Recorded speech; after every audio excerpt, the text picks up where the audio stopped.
right, good morning, everyone, and welcome to this meeting on the Committee on the Revision of the Penal Code, which is now in session. I'm Mike Romano, Committee Chair. Going to begin with a roll call of committee members in alphabetical order. Assembly Member Bryan, I do not see him. Judge Espinoza. I'm here. Hello. Professor Ochin. Here. Did you? Excuse me? I'm here. This is Espinoza. Yes, I This saw is you. Espinoza. I'm here. Yeah. Okay. Got it. Professor Rommel. Present, I'm here. And Senator Skinner is on her way as well. So thank you, everyone. We have a packed agenda today. We'll begin with research updates from our colleagues at the California Policy Lab. Then we'll take a deep dive into the current law of accomplice liability for murder and firearm enhancements. We'll hear an update on the Racial Justice Act, and we'll conclude by deciding which staff proposals should be included in our 2024 annual report. Good morning, Senator Skinner. Let the record reflect that she is here with us. We'll also get brief updates from staff about our legislative program and recent crime statistics. We'll also, of course, take a few breaks along the way, including for lunch around noon. Before we get to the substance, a few reminders from the Bagley-Keene Open Meeting Act. As required by law, members of the public can watch and participate in this meeting at the first floor conference room in 925 L Street in Sacramento. Thank you to staff member Megan Hagen for being present at that location. Also, as a reminder to committee staff, to committee members, the law requires that members of the committee be visible and appear on camera during the meeting unless there are technical difficulties. If you have any technical difficulties, please rejoin the meeting without video. We'll handle it from there. All right. With that said, let's get to our first round of presentations.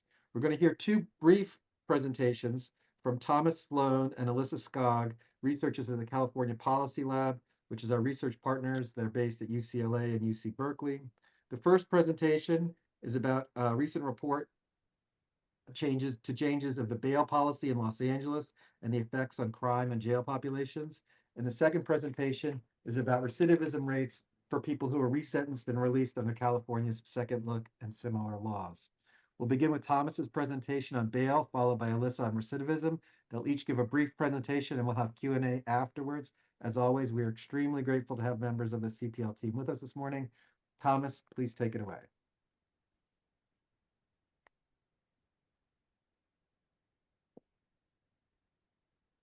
You're on mute.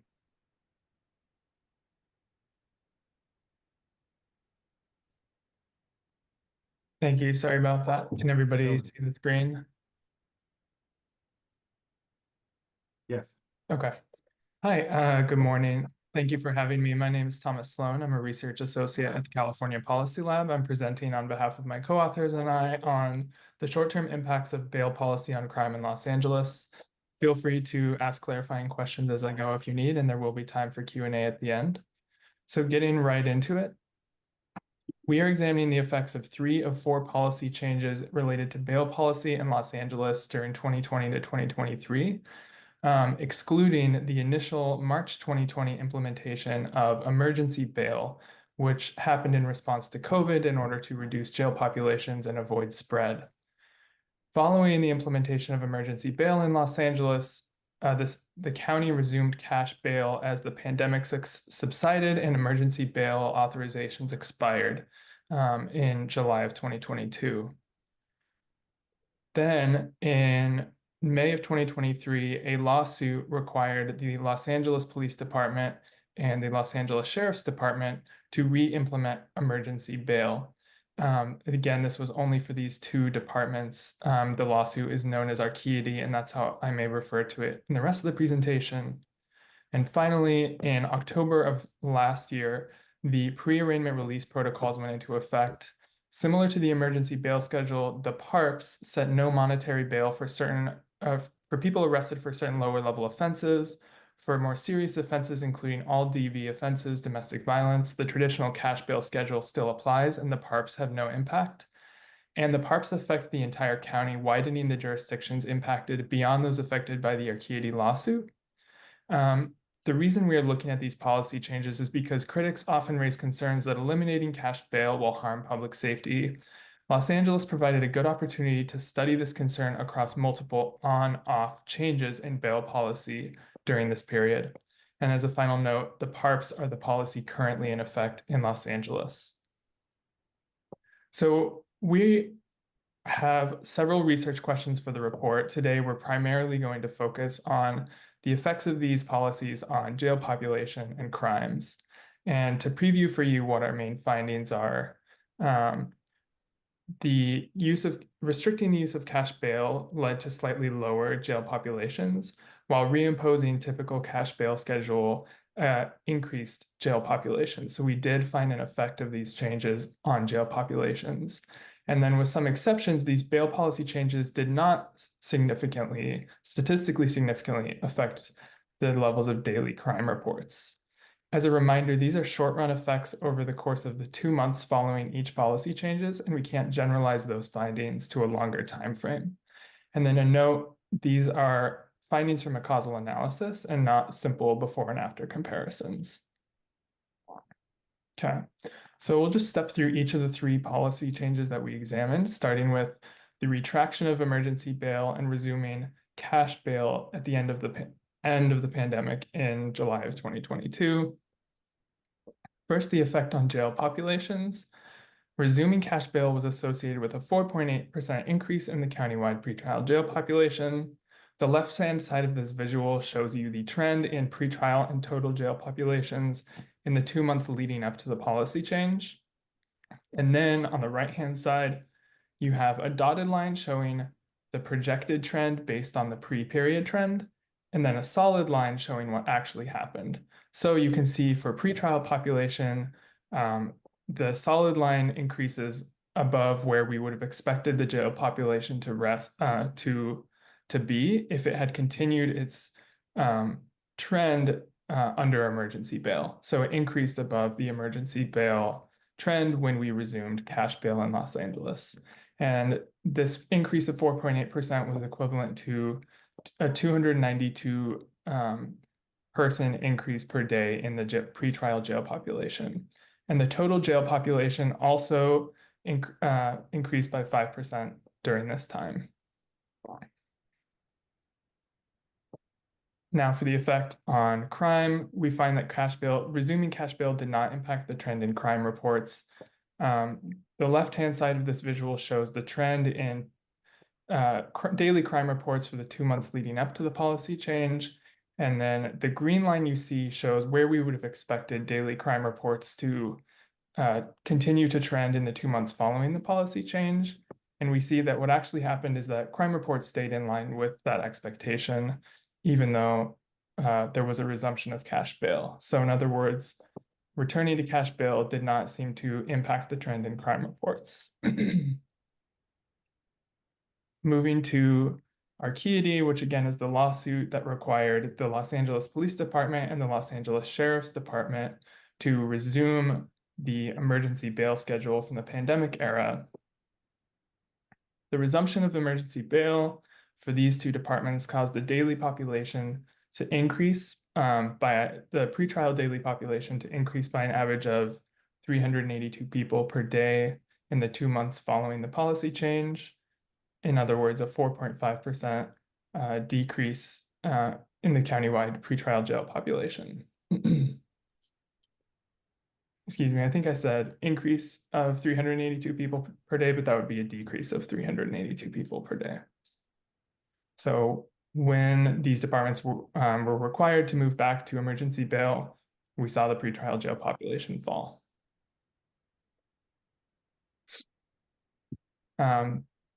Now, there was a slight impact of resuming emergency bail on Part 1 crime specifically, not overall crime. So what we're looking at here is just Part 1 crime in the 2 months before and after the resumption of emergency bail for these 2 departments.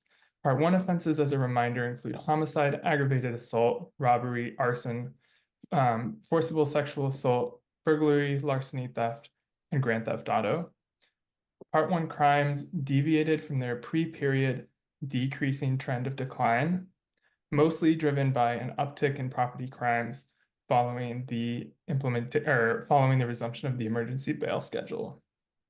It's important to note Part 2 and overall crime reports did not statistically significantly change following the retraction, and overall crime looked similar to the trend that it followed in 2019, which was a year that we chose for comparison to this year. So overall crime didn't really seem to deviate much following this policy change, but we did see an uptick in Part 1 property crimes. Finally, looking at now the current policy, the implementation of the pre-arraignment release protocols, which are different from emergency bail because it is easier for officers to get magistrate review than under emergency bail, and more types of offenses fall under these protocols than were affected by emergency bail. Finally, again, this was a countywide policy, whereas the Arcady lawsuit affected only those two major departments. So we find that the PARPs caused a 3.2% decrease in the countywide pretrial jail population, which represents 206 fewer people in the pretrial population per day on average. And we find that the PARPs did not change daily crime reports. They continued on the trend that we would have expected if the policy, if there had been no policy change at the time that PARPs occurred. So over the 2 months that followed PARPs, we don't see a change. We don't see an effect on daily crime reports.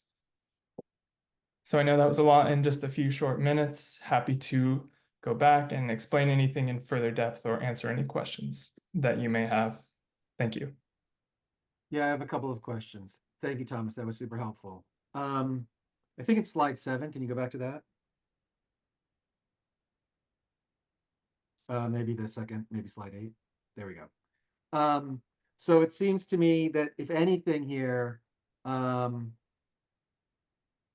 we saying that crime reports went up with cash bail in the post period slightly? It continued on an upward trend. Is that what you're saying? They continued on their existing upward trend, but the policy itself didn't cause any deviation from that, what appears to be slight upward trend. Got it. All right, thanks for the clarification. Can you go to slide 10? Yep. So this says that Part 1 crimes deviated. Is that right? With the with the zero bail, with the zero cash bail. That is correct. And what are Part 1 crimes again? That is homicide, aggravated assault, robbery, arson, forcible rape, burglary, larceny, theft, and grand theft auto. Okay. We look into what crimes, not using a causal analysis, but looking at before and after what Part 1 crimes increased the most during this period. We see that the biggest increases come from property crimes, and so it's not like this is like a spike in murder or assault necessarily. It's just that because those property crimes fall under Part 1, it caused Part 1 as a whole to deviate from that pre-period trend of decline. Got it. And slide 13.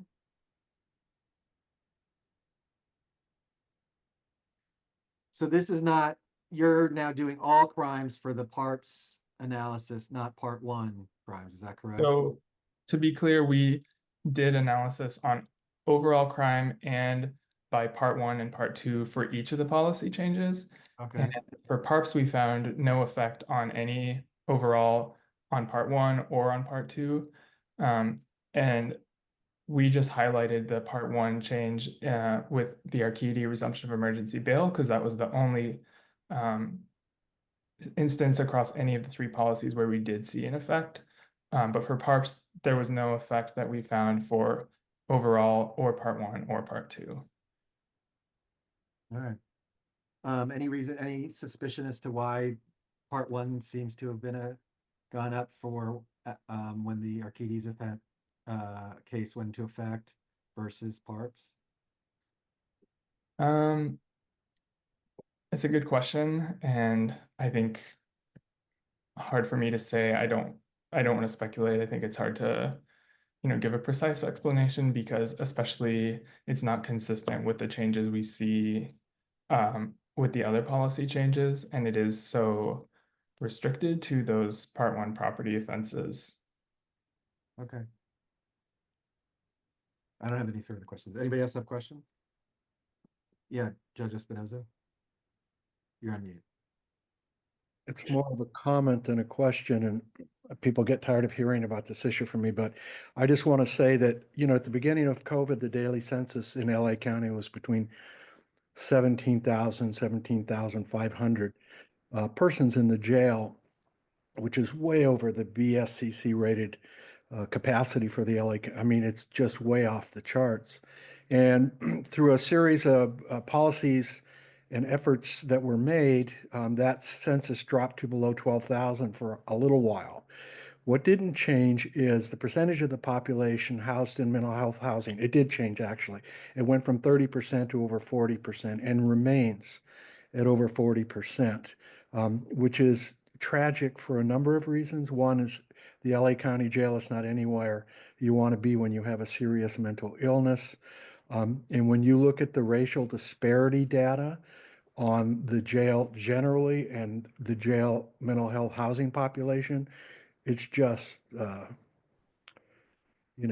it's awful. So I would encourage you guys to look at that population. I know that I think Vera keeps data on the mental health population, but certainly the jail does, the sheriff's department. So I think it's an important issue that's not being given enough attention. Thanks.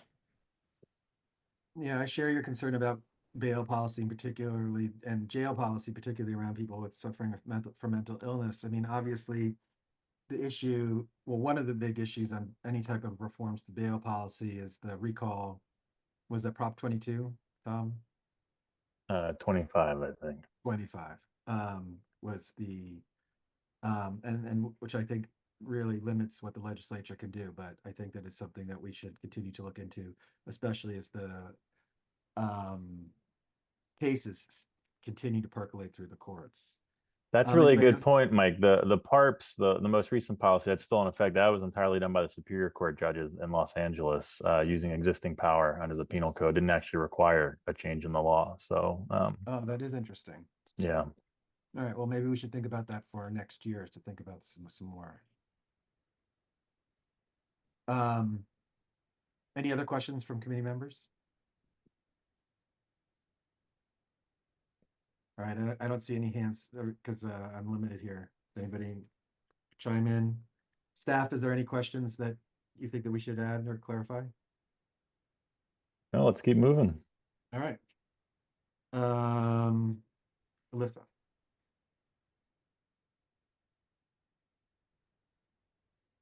All right. Great. Good morning, everyone. My name is Alyssa Skog, and I'm a researcher at the California Policy Lab. Today, I'm going to be presenting a few highlights from our forthcoming descriptive reports, covering 7 of California's recent second look policies that impacted people incarcerated in CDCR. I just want to give 2 quick notes before I dive in. The main recidivism measure we're going to be presenting today is new conviction. And to help contextualize this, I'm going to include an overall CDCR recidivism rate, and I'm going to use the most recent release cohort, fiscal year 18-19, but I want to assure you that that wouldn't differ if we used an earlier cohort from our analysis period. And then secondly, similar to CDCR, we're going to categorize that new conviction by the severity of the first new conviction in the follow-up period. So briefly, here are the 7 policies that are going to be covered in this report. I'm going to give a high-level summary recidivism rate for all of these, but going to spend a little bit more time going in depth in these 3 policies.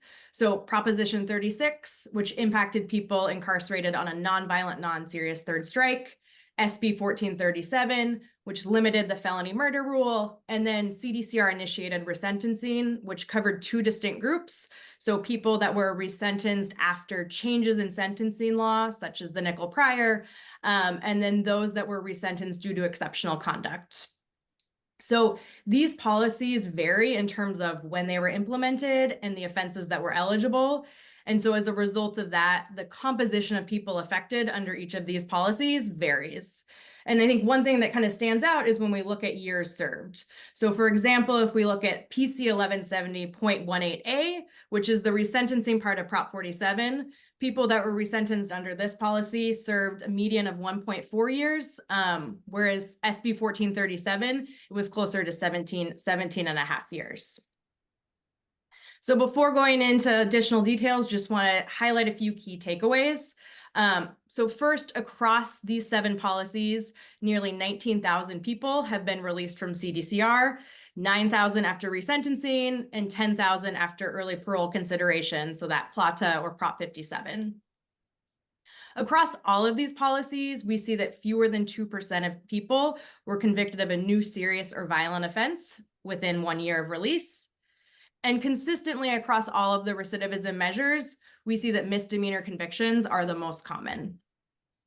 And when we look at people that are serving long sentences, so people that are released under Prop 36, SB 1437, we see that these people have consistently low recidivism rates and consistently lower recidivism rates than that general CDCR release cohort that we use as a comparison.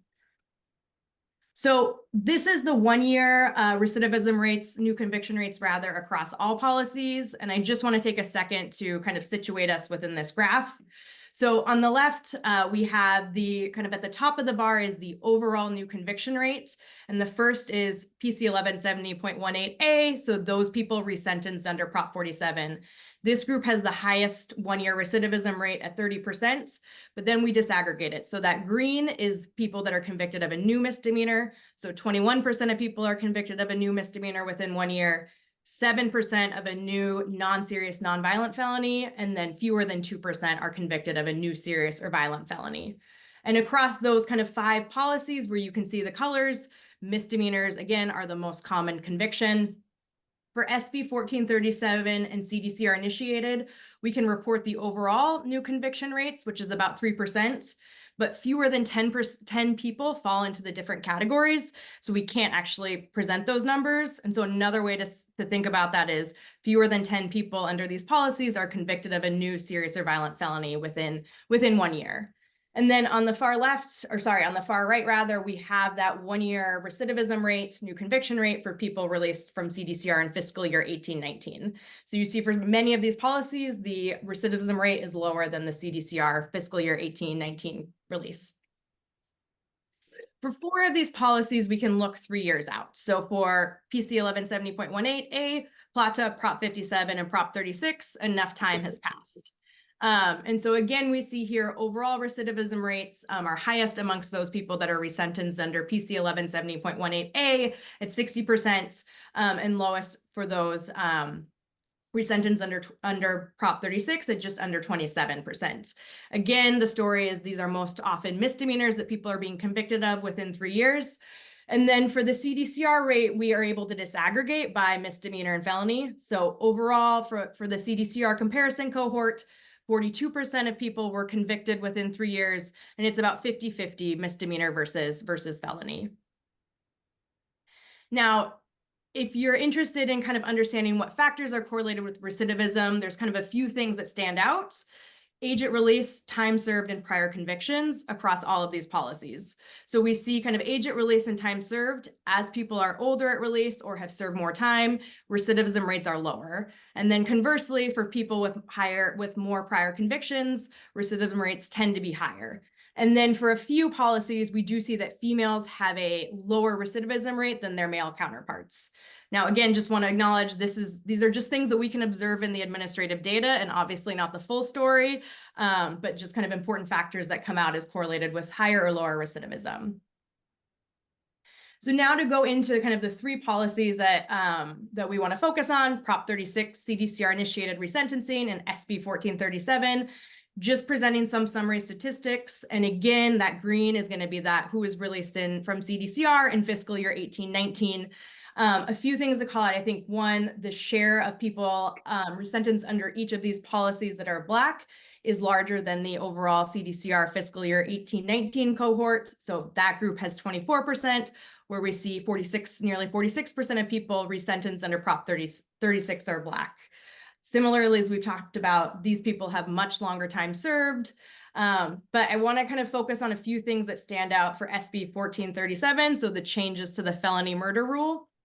So one, the highest share of women that were resentenced, so 12.5%, which is substantially higher, obviously, than 1.6% of Prop 36 resentencing, and nearly, double that of our comparison cohorts. These are people that were very young at their offense, 21.1 years, when they committed the offense, and they've served a long time, 17 and a half years.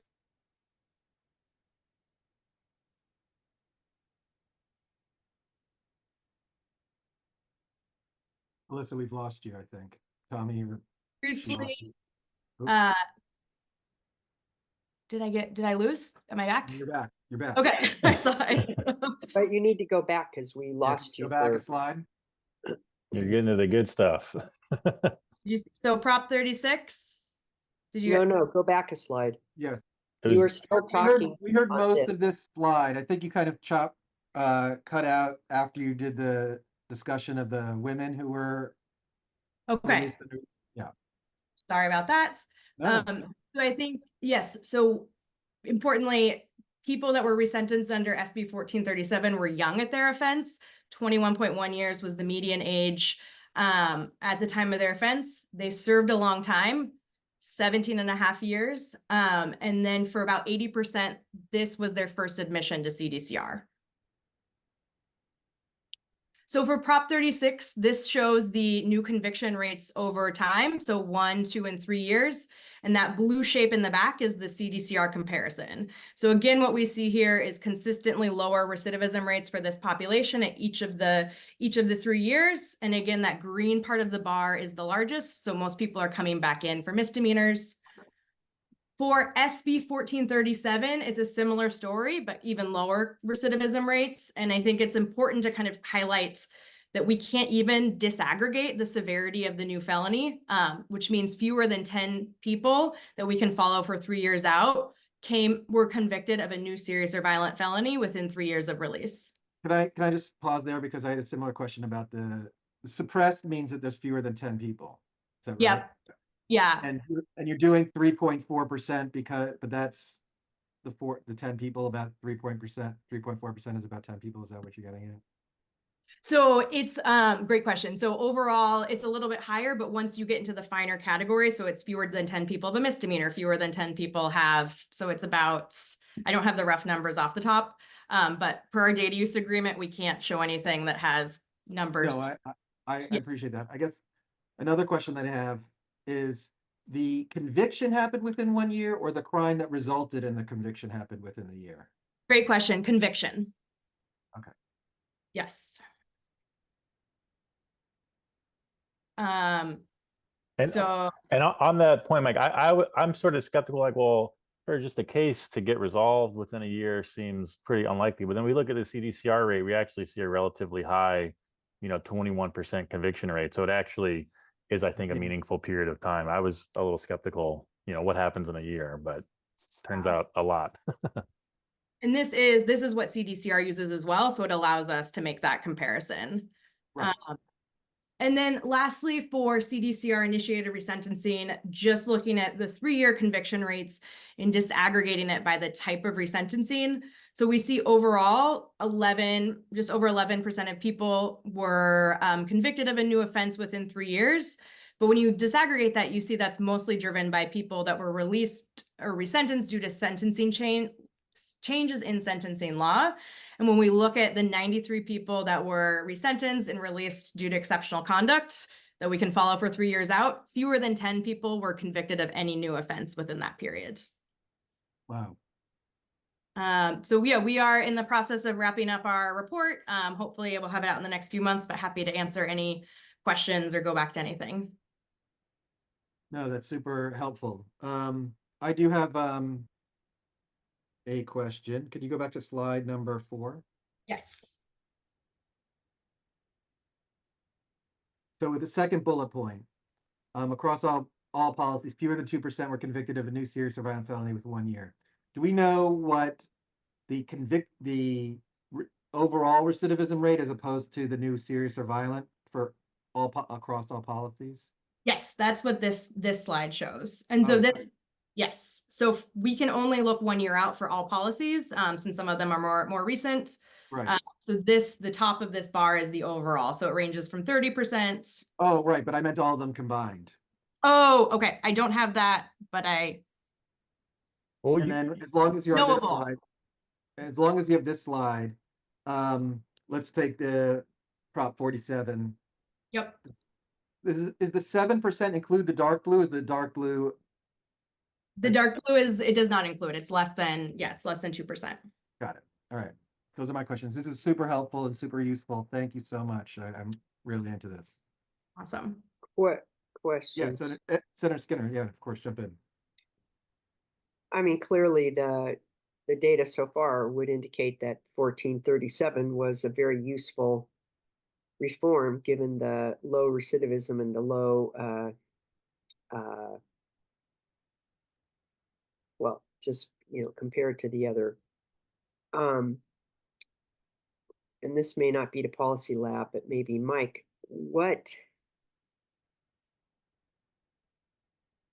given the kind of backlash period we're in, is there any way to do some research as to what other existing statutes or sentencing policies might have some analogies to 1437 that might, if reformed, have this kind of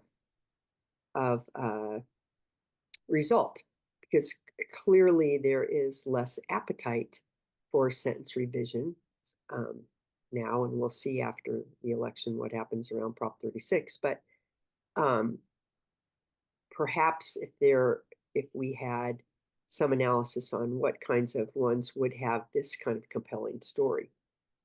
Yeah, so I have a couple of thoughts there. Perhaps the most interesting thing about 1437 is that unlike all of the other reforms, Tommy, correct me if I'm wrong, all the other reforms require some sort of public safety review, either by a judge or the parole board, to saying whether or not this person is safe to be released. So it takes a category of people, Proposition 36, the 3 strikes one, goes back to a judge and says, are you an unreasonable risk of danger to public safety? 1437 does not have that at all. Well, except that you're still in a resentencing hearing and the judge still has. But it does not have the same type of screen that these other, that's what makes it all the more remarkable. That despite the fact that it doesn't have this public safety screen, which we thought was kind of the fail-safe or the stopgap or what have you, that 1437 it seems to have lower recidivism rates than all of them, without that public safety screen. Now, what makes 1437, I think, one of the reasons, and a major reason, and this probably also speaks to the Prop 36 population as well, is that they're older people, right? They've saved it, which is obvious, which is the number one, predictor of recidivism. Yeah, thank you. One quick, I want to follow up on that quickly, Mike. They're only other things, 21. Go ahead.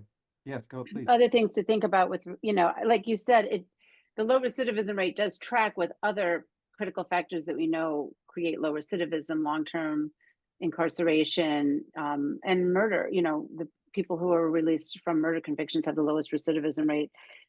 So those two things track, but I think it's oversimplistic to say there's no public safety screen, even though the law doesn't require a public safety screen. I do think that's what's happening in a lot of courtrooms where judges are resentencing people. They're looking at people and determining whether they feel comfortable putting them back in the community before they make difficult legal decisions on the 1437 cases. Sometimes it's not so clear cut. So I think, it's a combination of all of those factors, but I agree with Senator Skinner. It's certainly telling and informative. And to piggyback, and then we'll get Mike, to you. Professor Ochin has had her hand up for a while. Yeah, no, I see. Okay. I just wanted to advocate. No, Professor Ochin, go ahead. No, I just am wondering in terms of the different populations where we see a difference in recidivism rates. I understand that they're, the category of offenses that folks are committing are mostly misdemeanors, but I'm wondering, is there a difference in terms of support that we're seeing that might account for some of these differences? Is there supervision? Is there support from a nonprofit, or, are there other things beyond, the individual's decision making that, or circumstances that might account for the differences? That's another good question. I will say that for most of the folks, well, let me start with certainly the people who were released under Prop 47, and most of the people who were released under Prop 36 did not get parole support because it was a non-serious, non-violent felony. So that was something that we really struggled with in the implementation. Whereas the other people released, because they still had a serious felony on their conviction, did get parole support. Maybe it wouldn't be considered support, maybe it would be considered enforcement or supervision. But for the Prop 36 and Prop 47 folks, there was no parole. Yeah, I mean, but when we think about parole, it also comes with resources, right? So housing referrals, education, substance, Housing, all of those things that make it more likely that people can stabilize and, reintegrate to their families and communities successfully. I'm not absolutely. advocating for, expanded parole. What I am advocating for is expanded support services for people. I agree 100%. That's why I said both support and supervision or enforcement. But you're right. Housing is the number one and or certainly the most expensive support vehicle that I can think of. People leaving prison and people who released under 36 and 47 did not receive that, whereas from the other ones they did, or they were eligible for it at least. Senator Skinner? This chart shows it, and we've discussed it before. The issue around it would almost independent of crime, the amount of time served and the age of person seems to have a huge correlation to the recidivism rate. So in other words, the older they are at release and the longer the time served. But there's when I say older, I don't mean, up until their age 70. I believe the age was 40, but I don't know. But my point is, we have discussed that issue a number of times. Do we have a comparable chart, and not necessarily for today, but a comparable chart that shows us across the board, regardless of type of crime, what the recidivism rate is for people who have served, again, number of years, whether it's, I mean, I suppose I'd want to see it in the chart. Is it 20? Is it 25? And at what age? Mhm. The CDCR outcome reports have that. Is that right, Alyssa? Correct. Yep. And we have that. We include that in our report. And it's not the it looks at each of them separately. So it looks at age separately, and you see a similar trend with, as folks are older or as they've served more time overall, recidivism rates do go down. So you see that with the outcomes report and then for our policies. And we'll have that as a comparison. So you can look at that and then across the different policies in our report. Senator Skinner, what I think one of the tricks here is that certainly older people have lower recidivism rates, and the people who spent longer times in prison have lower recidivism rates. However, they've generally committed more serious offenses. So targeting reforms of folks who've committed more serious offenses can be more politically difficult, although it's for public safety perspective, they're definitely the safest to release. Well, I was just thinking again, I think we have advocated for second look, that again, more data we have about this that can be presented in a way that's easily understood, then the easier it is for people to understand or appreciate the purpose of second look. Absolutely. Speaking of easy to understand, Alyssa, can you walk us through what this is? Yes, this is so this blue is going to be the distribution of age for everyone released from CDCR. And then this is the distribution of age for all the different policies. So you see clearly, here's Prop 36. everyone pretty much, there's a few people in their late 30s, but pretty much everyone's much older. And what you see pretty consistently is that across all policies, folks are older than that general CDCR release cohort. This is not getting at recidivism, but just I think motivating that just across all of these, the folks are older on average than the general population released from CDCR. And I will say something that I am involved with and others are involved with. One of the bills that we were involved with,